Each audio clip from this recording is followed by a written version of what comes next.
Boker Tov, bom dia, Shalom, Shalom Aleichem, paz seja convosco, aos meus amigos, irmãos, Yehudim, hebreus, israelitas. Vou fazer um pequeno estudo hoje sobre Isaías, justamente sobre o livro do profeta Isaías, que vai abranger todo o capítulo 53, que fala sobre o servo sofredor, que muitos cristãos, entre aspas, e messiânicos, alegam que é respeito a Yeshua, Jesus, para os cristãos evangélicos, e Yeshua para os messiânicos, mas na verdade não, as profecias não se encaixam nele. Toda a profecia do capítulo 53 de Yeshayahu, Isaías 53, se refere ao povo de Israel, a Israel, ou Yaakov, né? Começando aqui, alegação dos missionários, 32, profecia de número 32. Isaías 53 fala sobre Jesus e Yeshua. Suposto cumprimento, várias passagens do Novo Testamento analisadas a seguir. Isaías 53, verso 1. Mi re'emi lishmu atenu uzrou Adonai al mi niglatar. Tradução. Quem acreditou em nosso relato e o braço do Eterno, a quem foi revelado? Uma pergunta, né? Lê novamente. Mi li ishmu atenu osrou Adonai al mi niglatar. Quem acreditou em nosso relato? O servo do Eterno, isto é, o remanescente fiel de Israel. Os profetas e justos de todas as gerações era constantemente ignorado pelo resto do povo, o qual não acreditava em suas palavras de exortação ao arrependimento. Os israelitas são reconhecidos por Hashem, ou Deus, como queiram as pessoas em geral, como sendo suas testemunhas. Isaías 43, verso 10. Todavia, nem sempre o relato transmitido por essas testemunhas tem sido aceito, seja pelos rebeldes dentro do próprio povo, ou seja ainda pelas nações às quais Israel serve de luz. Isaías 42, verso 6. Por esta razão, Isaías diz: quem acreditou em nosso relato? Veja 2 Crônicas 24, 19. O povo era aconselhado por todos os profetas a voltarem do seu mau caminho e a cumprir os mandamentos de Hashem, segundo Reis 17, 13. E mesmo assim, muitos deles foram mortos. 1 Reis 19, versículo 10. Refutação da posição cristã. Se este verso diz respeito a Jesus, como explicar o fato narrado pelo NT que as multidões se admiravam da sua doutrina e que seguiam-no para cima e para baixo, admirados pelos seus ensinamentos? Mateus 4, 25, 7, 28. Se ninguém acreditava em Jesus, por que as autoridades não queriam prendê-lo durante a Pêssar para evitar um motim entre o povo? Marcos 14, versículo 2. Se ninguém acreditou em Jesus, porque disse que muitos sacerdotes tornaram-se cristãos? Atos 6, versículo 7. Enfim, se ninguém acreditou em Jesus, por que Roma se preocuparia com ele, condenando-o à morte? E o braço do Eterno a quem foi revelado? Na Bíblia, a palavra braço tem o sentido de poder de salvação. E vemos por várias passagens que foi a Israel que o Eterno revelou o seu braço, pois foi ao povo judeu que o Eterno manifestou de forma maravilhosa o seu grande poder para salvar quando estavam oprimidos. Êxodo 6, verso 6. Israel é resgatado com o braço estendido e com grandes juízos. Devarim, Deuteronômio 4:34. Israel tirado do Egito por Hashem com mão poderosa e braço estendido. Veja ainda Deuteronômio 5:15, 7:19, 9:29, 26, verso 8, Salmo 44, versículo 3, Salmo 77:15, Isaías 33, verso 2, Isaías 59, verso 16. Refutação da posição cristã. Se este texto diz respeito a Jesus, pedimos que nos expliquem se algum dia Jesus teria precisado que Hashem lhe manifestasse seu braço, isto é, seu poder de salvação. Se isto foi assim, então Jesus também precisou ser salvo e não pode ser salvador. Isaías 53, versículo 2 diz assim: Ya'al kayonek lefanavi verha shoresh me'eretz tsiach lo to'er lo velo hadar venirehu velo mare vener me dehu. Tradução. Mas ele subiu como um lactente diante dele e como raiz de uma terra seca. Ele não tinha formosura e nem glória para que o notássemos, e nem aparência para que o desejássemos. Ele subiu como um lactente. O servo do Eterno, o remanescente fiel de Israel, é retratado pelo profeta como um lactente que sobe, cresce, diante de Hashem, como um bebê que cresce e se desenvolve diante de seu pai. Israel é mencionado várias vezes pelos profetas como uma criança, como um menino, filho de Deus, ou filho de Hashem. Oséias 11, verso 1. Quando Israel era menino, eu o amei, e do Egito chamei a meu filho. Vocês estão percebendo aí, queridos leitores, queridos internautas, que aqui está se referindo a Israel. Quando Israel era menino, eu o amei, e do Egito chamei a meu filho. Êxodo 4, 22. Assim diz o Eterno: Israel é meu filho, meu primogênito. Faço uma pergunta para as pessoas. Existem dois primogênitos? Em hipótese alguma. Mesmo que nasçam gêmeos, sempre tem que sair um primeiro, nascer um primeiro e depois o segundo. Não é verdade? Êxodo 4, 23. Deixa ir meu filho, Israel, para que me sirva. Deuteronômio 1, 31. Deus levou Israel como um homem leva seu filho por todo o caminho. Como raiz de uma terra seca, Israel cresceu diante de Hashem, seu Pai Celestial, como um ramo verdejante em um deserto abrasante e seco. Salmo 80, versículos 8 e 9. Israel é uma videira frondosa, cultivada por Hashem. Deuteronômio 32, versículo 9 e 10. Hashem achou Israel numa terra seca, num ermo de solidão. Oséias 3, versículo 14 e 5. Hashem conheceu Israel no deserto, em terra muito seca. Jeremias 2, versículo 6. Hashem fez Israel subir do Egito por uma terra de sequidão. Não tinha formosura e nem aparência para que o desejássemos. Israel, desde os seus primitivos dias até hoje, não parece atraente diante das nações. Os povos do mundo têm historicamente desprezado o povo judeu, relegando-o como um rejeitado e renegado.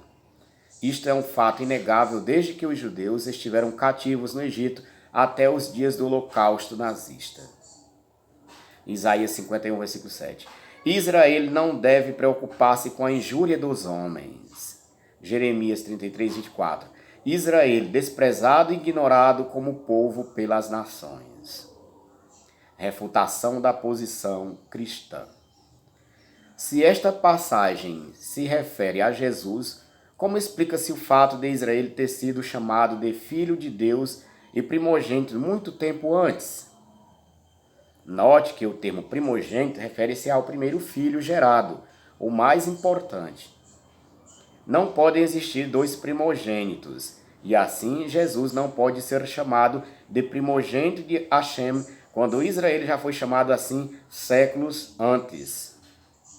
No Evangelho de Mateus 2,15, o autor cita Oséias 11, versículo 1, aplicando-a a Jesus. Mas note as diferenças. Aqui que está o resultado verídico da história, né? Prestem bem atenção, amigos internautas, leitores da palavra de Hashem. Mateus 2, versículo 15, e lá ficou até a morte de Herodes, para que se cumprisse o que fora dito da parte do Eterno pelo profeta. Do Egito chamei o meu filho. Prestem bem atenção. o articulista do livro de Mateus, ele não colocou a frase completa lá de Miqueias, né, de Oséias, perdão, Oséias capítulo 11, versículo 1. Ele colocou apenas uma parte, um pedaço do versículo, que diz assim, ó, do Egito chamei o meu filho. Mateus dá a entender que Oséias teria profetizado a ida de Jesus ao Egito, mas vejamos se isso é assim. Oséias 11, verso 1. Quando Israel era menino, eu o amei, e do Egito chamei o meu filho. Prestaram atenção, amigos, a diferença de Oséias 11, versículo 1 para Mateus 2, verso 15? Refutação da posição cristã.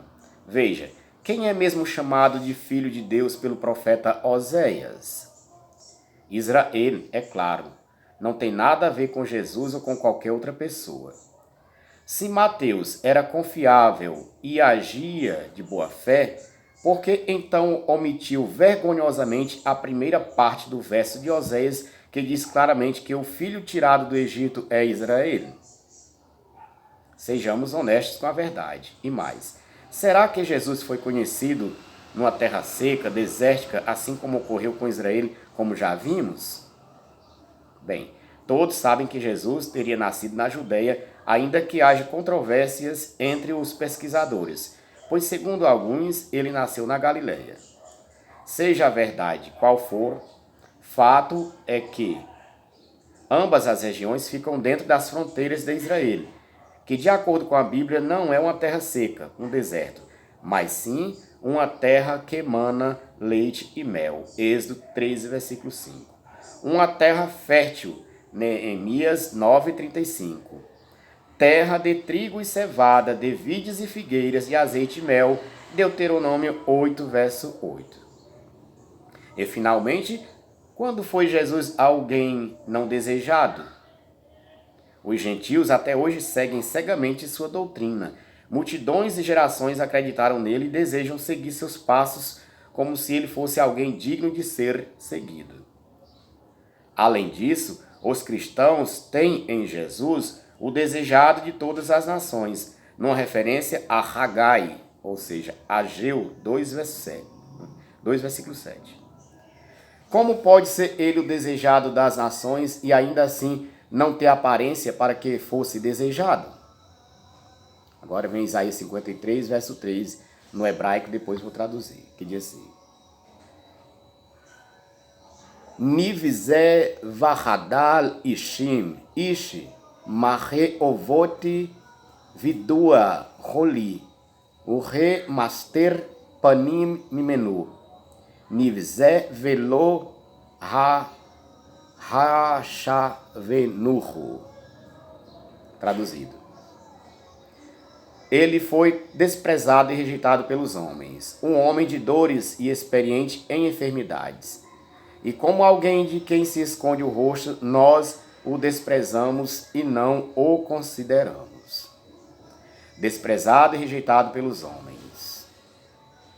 Não é necessário investigar muito a fundo a história de Israel para percebermos o quanto este povo foi desprezado pelos outros povos. Primeiro, Faraó os oprimiu no Egito. Depois vieram os inimigos de Babilônia, da Síria, da Grécia e Roma. Com o surgimento do cristianismo, os judeus, o povo de Israel, foi duramente perseguido, humilhado e quase destruído pela santa sanguinária dos líderes desta religião, quer fossem eles católicos ou protestantes. Vieram as inquisições, os pogroms, expulsões em massa, o exílio, as deportações, as calúnias de sangue e, finalmente, em pleno século XX, a maior das catástrofes, o Holocausto, em hebraico, Shoah, no qual 6 milhões de judeus pereceram nos fornos crematórios ou envenenados. Homem de dores, experiente em enfermidades. Israel é, sem dúvida, o homem de dores, experiente em enfermidades, mencionado por Isaías. Dele, os povos até hoje escondem o rosto, desprezando-o e desconsiderando-o. Isaías 49, versículo 7. Israel desprezado dos homens, aborrecido das nações, servo dos tiranos. Salmo 44, verso 13. Israel como opróbrio aos seus vizinhos, escárnio e zombaria. Salmo 44, 14. Israel, provérbio entre as nações, meneio de cabeça entre os povos. Jeremias 10, 19. Israel quebrantado, sua chaga causa grande dor. Jeremias 30, versículo 12. O ferimento de Israel é gravíssimo. Veja ainda Yeshayahu, Isaías 51, versículo 7, 54, versículo 6, 60, versículos 14 e 15, Jeremias 18, verso 16, 33, verso 24. Perceberam aí, amigos caros, internautas, leitores? Todas essas passagens proféticas dos servos do Eterno, Isaías, Jeremias, está se referindo a Israel. Não é a um homem chamado Jesus e Yeshua, de maneira nenhuma. Está se referindo a Israel, o servo do Eterno.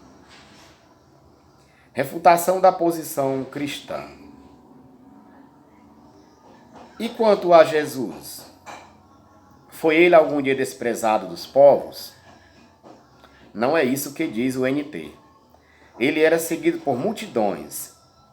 Será que isto significa ser desprezado? Mateus 4, 25, Lucas 23, 27. Jesus era famoso por toda a Galileia e por todos era admirado. Lucas 4, versículos 14 e 15. É isso que significa ser desprezado? Não é o que parece. Hoje, cerca de 1/3 da população mundial, cerca de 2 bilhões de pessoas, vê em Jesus uma espécie de Deus. Isso é ser desprezado? Não é o que parece. Jesus não trabalhava e aconselhava os outros a também não trabalhar. João 6, 27. Vivia de doações e ofertas, sendo sustentado por mulheres. Lucas 8, versículos 1 ao 3. Além disso, vivia nos banquetes e grandes festas. Lucas 7, verso 36, 11, verso 37, 14, versículo 1. E dava-se com ricos e famosos. Será que isso pode ser considerado como uma vida de sofrimentos e dores? Dificilmente.